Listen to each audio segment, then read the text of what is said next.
두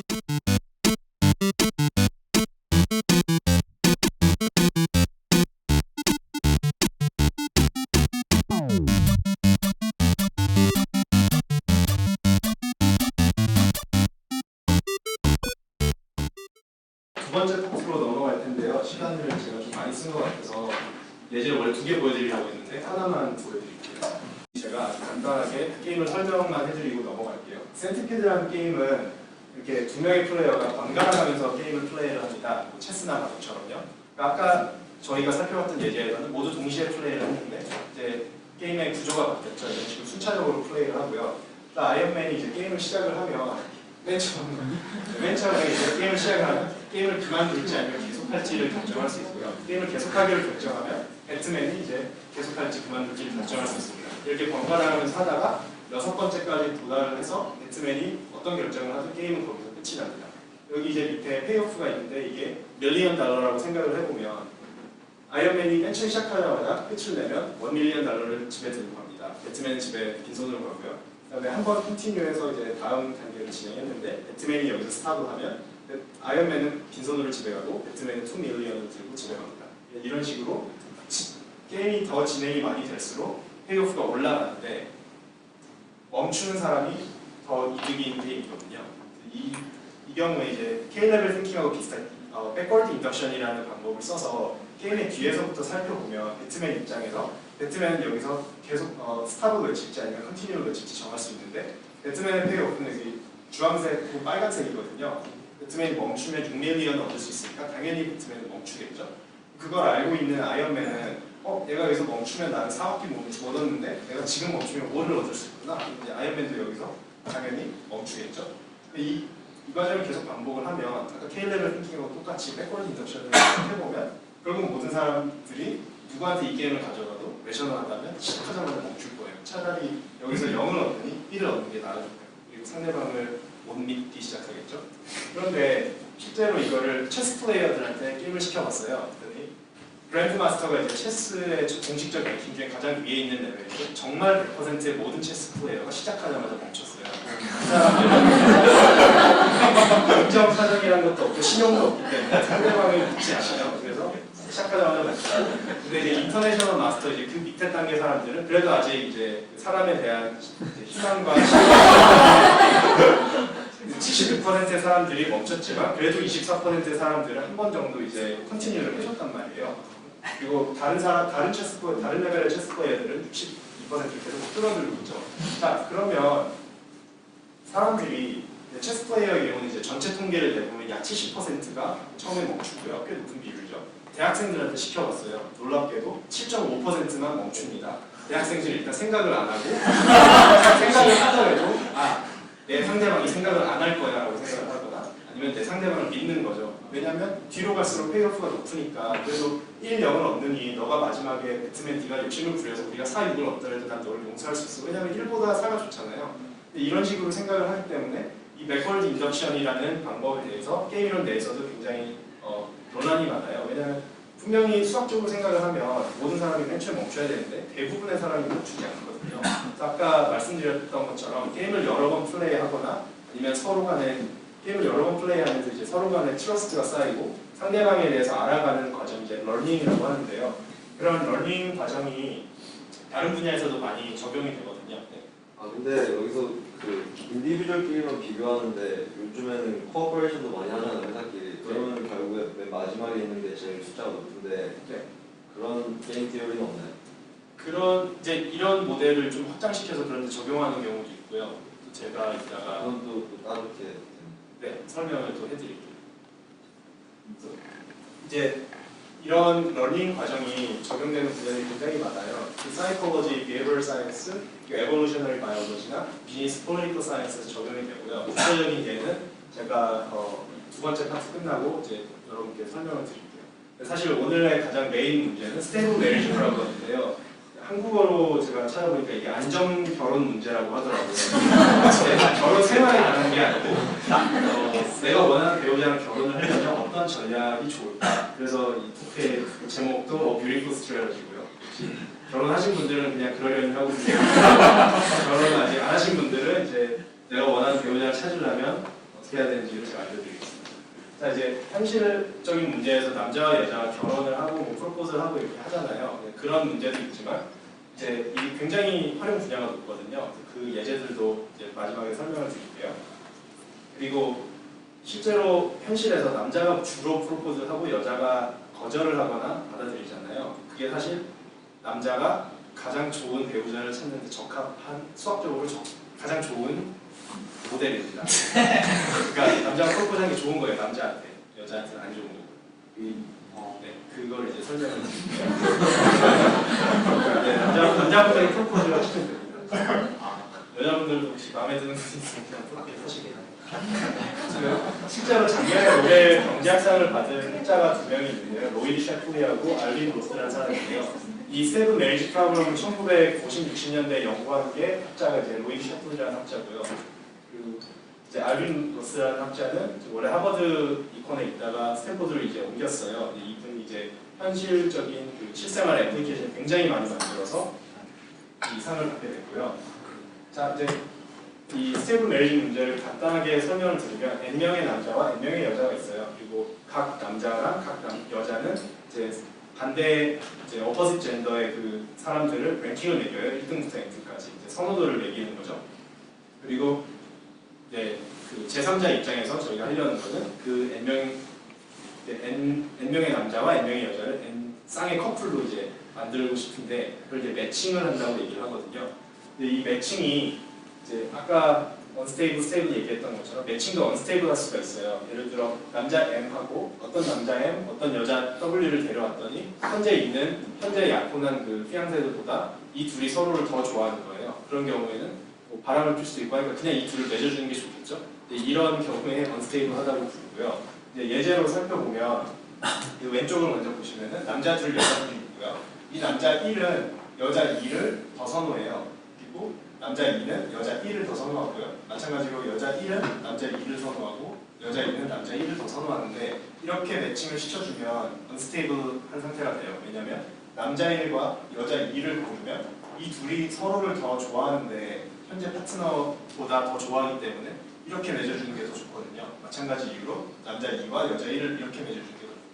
그래서 이 오른쪽에 똑같은 그림인데 매칭을 다르게 시켜주면 오른쪽은 스테이블하다고 하고 왼쪽은 언스테이블하다고 합니다. 자, 그러면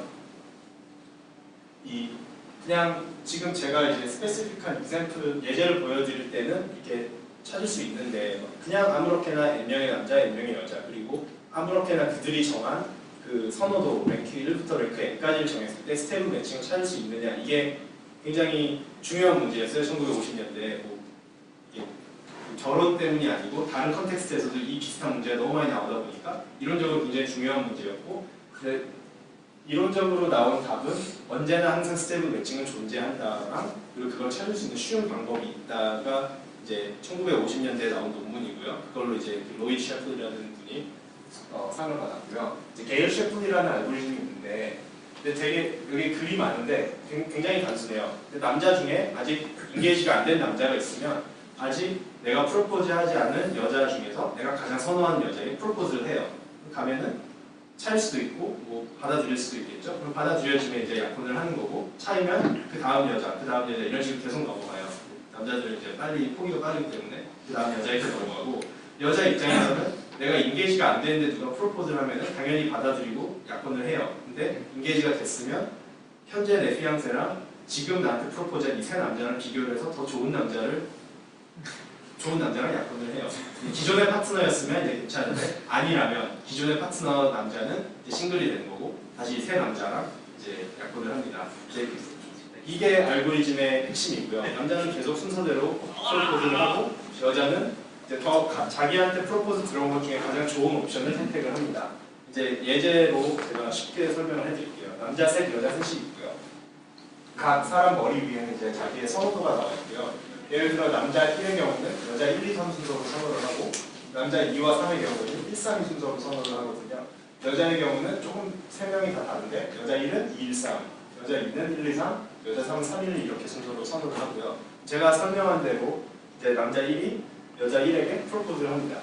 여자 1은 싱글이니까 당연히 오케이 하고 이제 둘이 약혼을 합니다. 매칭이 됐고요. 그다음에 남자 2가 하고 여자 1한테 가서 프로포즈를 합니다. 근데 여자 1이 하고 내가 너가 더 좋네 하고 남자 1을 버리고 남자 2와 약혼을 합니다. 이제 남자 1은 친구해줬어요. 남자 1은 다시 프로포즈를 해야 된다. 포기가 빠르기 때문에 바로 여자에게 넘어갑니다. 여자 2에게 프로포즈를 합니다. 여자 2는 이제 억셉트해서 이렇게 두 쌍이 현재까지 약혼을 한 상태고요. 이제 남자 3이 여자 1한테 갔는데 여자 1은 남자 3을 정말 싫어합니다. 그래서 바로 찹니다. 그리고 남자 3은 안 되겠다 하고 여자 3한테 갑니다. 여자 3은 좋아서 이제 억셉트 해줍니다. 자, 그러면 이제 세 쌍이 매치가 되고 더 이상 매칭이 안 된 남자 여자가 없기 때문에 이제 여기서 매칭이 끝나고요. 그 게일 셰플리 두 학자가 증명을 한 것은 이 방법으로 하면 항상 스테이블 매칭을 찾을 수 있다는 걸 증명을 했고요. 이거는 이제 수학적으로 좀 깊게 들어가니까 이렇게 단순하게 했는데도 찾을 수 있다라는 정도만 알아주시면 되고요. 자, 그러면 분명히 남자가 프로포즈를 하고 여자는 계속 더 좋은 옵션이 나올 때마다 예스를 해서 새로 약혼을 하는데 이게 왜 남자한테 더 유리한지 이제 사람들이 학자들이 궁금해하기 시작했어요. 왜냐하면 좀 이렇게 인투이티브하게 생각했을 때 말이 안 되잖아요. 근데 제가 이제 예제나 뭐 식 같은 건 없지만 이제 말로 설명을 드리자면 N쌍의 남자, 여자가 있을 때 스테이블 매칭이 하나만 존재를 하면 상관이 없는데 스테이블 매칭이 여러 가지 존재할 수가 있어요. 방금 그 세쌍 익sem플에서는 제가 이렇게 X자 그리고 수평으로 이렇게 매칭을 시켜주는데 이 예제에서도 다른 스테이블 매칭이 있을 수 있단 말이에요. 스테이블 매칭이 여러 개가 있는데 남자는 자신의 최선의 선택인 여자부터 순서대로 프로포즈를 하잖아요. 그러면 이 알고리즘이 이 찾는 방식이 끝났을 과정에 이 남자가 얻을 수 있는 가장 최고의 여자랑 매칭이 된 상태로 끝나고요. 여자 입장에서는 내가 얻을 수 있는 최악의 남자에서부터 인게이지가 시작돼서 계속 올라가다가 이 스테이블한 매칭이 찾아졌을 때 여자의 파트너는 이 여자가 얻을 수 있는 최악의 남자랑 짝이 되어 있어요. 만약 여자 남자 롤을 바꿔서 여자가 프로포즈를 한다면 여자는 최고의 남자를 얻고 남자는 최악의 여자를 얻을 수 있거든요. 여기서 최고랑 최악은 이제 스테이블 매칭이 여러 개 있다면 그 중에 내가 얻을 수 있는 최고의 여자, 그 중에 내가 얻을 수 있는 최악의 남자 이 뜻이고요. 물론 언스테이블 매칭의 경우는 이제 여기서 논외고요. 그러면 이제 결혼 문제로 돌아가서 남자분들은 이제 기존의 관습대로 프로포즈를 하시면 되고 여자분들은 이제 더 좋은 남자를 만나기 위해서 여자분들도 프로포즈를 하시면 됩니다. 네, 이게 뷰티풀 스트레티는 그러니까 좋아하는 그냥 가서 먼저 이렇게 약혼을 하자고 하면 됩니다. 이게 위험해졌어요. 결론이 이상해. 결론이 이상해. 수학자들이 60년 동안 이렇게 그런 문제니까 신빙성이 있다고 보시면 위험하게 만들어요. 네, 아까 이제 잠깐 말씀드렸다시피 이론적으로 이제 학자들이 연구한 결과는 언제나 스테이블 매칭이 존재하고요. 이 문제 세팅에서는 그리고 아까 제가 간단하게 보여드렸던 방법으로 쉽게 찾을 수가 있어요. 그리고 실제 이 매칭이 일어나는 일이 굉장히 많은데 남녀 결혼 문제를 제외하고도 예를 들어 미국이나 특히 미국에서 이제 고등학생들이 퍼블릭 스쿨에 지원을 하면은 이제 학교와 학생 간의 선호도가 다르기 때문에 매칭을 시켜줘야 돼요. 그래서 이런 경우도 있고 메디컬 레지던트나 메디컬 스쿨들도 미국이나 영국, 캐나다에서는 이런 매칭 알고리즘을 통해서 풀고 있고요. 그리고 이제 그 신장 이식 수술 같은 거 할 때 키드니 익스체인지라고 하는 프로그램이 있는데 예를 들어 한 부부가 있는데 남편이 신장이 필요한데 부인의 신장을 이식을 할 수가 없어요. 뭔가 이제 그 로어드 타입이나 이런 게 맞지 않아서. 근데 다른 커플이 있는데 여기는 상황이 반대고 서로 교환을 했을 때 이제 신장 이식이 성공적인 상황이라면 이 두 쌍의 커플을 데려다놓고 동시에 수술을 해서 교환을 하는 그런 프로그램들이 있거든요. 실제로 가장 최근에 영국에서 6쌍의 커플이 동시에 수술을 받아서 그게 기네스북에 오른 걸로 알고 있고요. 작년에 이제 노벨 경제학상을 받은 두 명의 학자는 이 스테이블 메리지 프로블럼을 가장 처음 수학적 모델링을 통해서 풀었던 셰플이라는 학자와 그리고 그거를 현실화시켜서 이제 어플리케이션을 많이 만든 에든 로스라는 학자 이렇게 둘이 받았고요. 근데 실제 애플리케이션을 말씀드리면 아까 말씀드렸듯이 이제 메디컬 레지던트들과 메디컬 스쿨들 간의 그 자신만의 스페셜티에 따라서 매칭을 시켜줘야 되는데 어떤 레지던트를 이제 덴티스트가 되고 싶을 거고 어떤 레지던트 다른 게 되고 싶을 텐데 학교마다 또 학생들을 선호하는 게 다르단 말이에요. 그 그런 이제 매칭 알고리즘을 이 엘빈 노스라는 학자가 만들어서 이제 그 USA의 이제 NRMP라는 이 프로그램의 커미티에 제출을 했고 그게 2003년인가 2007년부터 쓰이고 있고요. 굉장히 성공적으로 쓰이고 있어요. 그리고 비슷한 이제 컨텍스트에서 덴탈 레지던시도 캐나다, US 그리고 영국의 일부가 똑같은 그런 비슷한 알고리즘을 쓰고 있고요. 이 엘빈스라는 학자가 원래 하버드에 있으면서 뉴욕시하고 버스턴에 있는 그 퍼블릭 스쿨 시스템에 이 매칭 시스템을 도입을 했어요. 이제 간단하게 설명을 하면 학생들이 예전에는 이제 선호도가 가장 높은 학교에 원서를 제출하고 첫 번째 그 학교에서 이제 라운드 1이 끝나면 리젝션을 받은 학생들은 안 되겠다 하고 두 번째 학교에 원서를 제출하는데 두 번째 라운드에 도달했을 때 이미 그 학교들도 다른 어플리컨트도 이제 꽉 찼기 때문에 이 학생은 두 번째 학교에 들어갈 기회가 없어지는 경우가 굉장히 많았어요. 그래서 결국은 굉장히 능력이 뛰어난 학생임에도 불구하고 좋은 학교에 들어갈 수 있는 찬스가 없는 제도에 문제가 있다 해서 2000년대 초반에 뉴욕시하고 보스턴에서 그 퍼블릭 스쿨 매칭 시스템을 아예 바꿨고요. 아까 말씀드렸던 게일 셰플리 알고리즘의 조금 변형된 버전으로 이제 현재 쓰고 있고요. 아까 말씀드렸던 그 키니 익스체인지 프로그램도 뉴잉글랜드에서 이 엘빈 노스라는 분이 이제 그 알고리즘의 변형을 이제 적용을 해서 커플이 두쌍, 세쌍이 있을 때 어떻게 이걸 적용할 수 있을까 이런 거를 연구를 했고요. 이거는 제가 확인은 못 해봤는데 그냥 찾아보니까 이란에서는 이제 수능 같은 시험을 보고 나서 대학에 갈 때 이 매칭 알고리즘을 쓴다고 하는데요. 그건 이제 제가 소스가 없어서 얼마나 맞는 정보인지는 모르겠고요.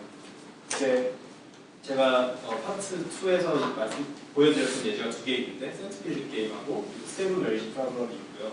이 두 게임 모두 게임 티오리에서 그 게임 티오리스트들이 어떻게 현실적인 상황을 생각하고 분석하고 그리고 그 전략을 찾는지 그 전략을 찾았는데 그 전략이 현실적으로 말이 안 된다면 왜 말이 안 되는지를 이제 보여주는 예제라고 생각을 하고요. 이제 게임 티오리가 뭔지 제가 제대로 얘기를 안 해드렸는데 게임을 연구하는 학문이고요. 그 게임이라는 게 Strategic Decision Making이라는 단어로 되게 함축적으로 표현이 가능해요. Strategic이라는 얘기는 플레이어들이 나한테 가장 좋은 결과가 나올 수 있는 방법을 찾는다는 걸 의미하고요. Decision Making은 이제 그에 따라서 내가 액션을 고르는 거죠. 그리고 그런 모델링을 하는 전체적인 그 과정을 이제 게임 티오리에서 연구를 하고요. 아까 질문하셨던 것처럼 내 상대방에 대한 정보나 아니면 빌리프, 레셔널리티 이런 다양한 브랜치를 통해서 게임 티오리가 되게 세세하게 쪼개져 있어요. 여러분이 오늘 보신 거는 가장 기초적인 예제와 여기서 이제 발전된 다른 복잡한 이론들하고 예제들이 많은데 여러분이 오늘 보신 것들 이제 굉장히 단순화시킨 예제들이고요. 그리고 게임 티오리에 이제 이런 걸 연구하는 학문이구나라고 생각할 수 있다고 이제 제가 생각을 합니다. 그리고 마지막으로 왜 여러분이 오늘 보신 게 잘한 일인지를 이제 복습하는 마음으로 이 그림으로 말씀드리면 이게 파란색이 저고요. 제가 오늘 늦잠을 잘 수 있었어요. 늦잠을 잘 수도 있었고 올 수가 있었겠죠. 여러분도 마찬가지로 늦잠을 자고 올 수 있었을 텐데 저희 둘 다 늦잠을 잤으면 아무도 안 왔으니까 그냥 둘 다 잠을 더 많이 자서 행복할 수 있고요. 제가 늦잠을 잤는데 여러분이 오셨으면 저는 이제 평판이 내려가고 여러분은 왔는데 이게 뭐냐 하면서 둘 다 행복하지 않겠죠. 제가 오늘 왔는데 여러분이 다 자고 계셨으면 여러분 자서 행복하겠지만 저는 굉장히 슬펐을 거예요. 근데 저도 왔고 여러분도 왔으니까 이제 뭔가 여러분도 배우셨고 저도 여기 이 토크를 준비하면서 굉장히 많이 배웠으니까 여러분들하고 저 모두 행복 지수가 꽤 높다고 저는 생각을 하고요. 이게 제 마지막 슬라이드입니다.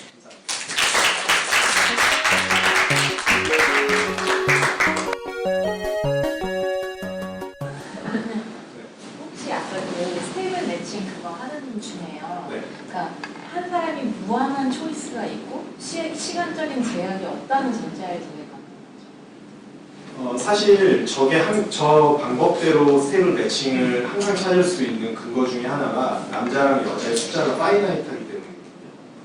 만약에 남자 여자가 무한하게 있으면 저 방법도 무한하게 오래 걸릴 수가 있어요. 근데 저 방법은 남자 여자가 n명이라는 어떤 상수에 고정이 돼 있어서 항상 끝이 게 충분히 크고 네.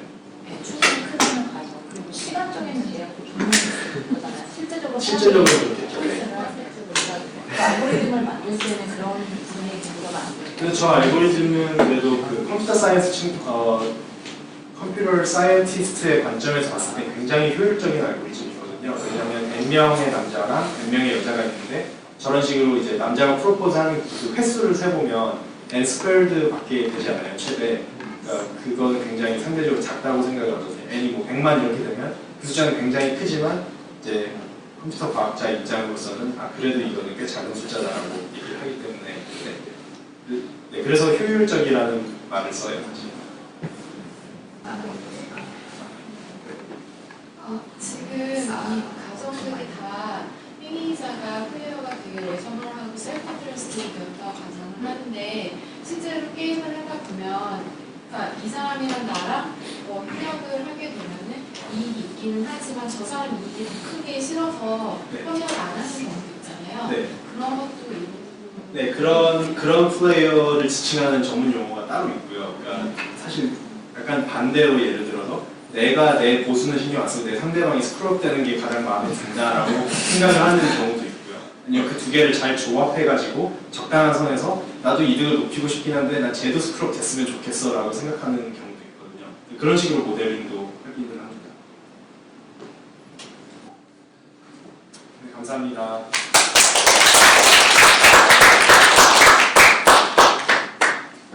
네, 오늘 발표 잘 들으셨습니다. 굉장히 재밌게 했는데 다시 한번 이면 하는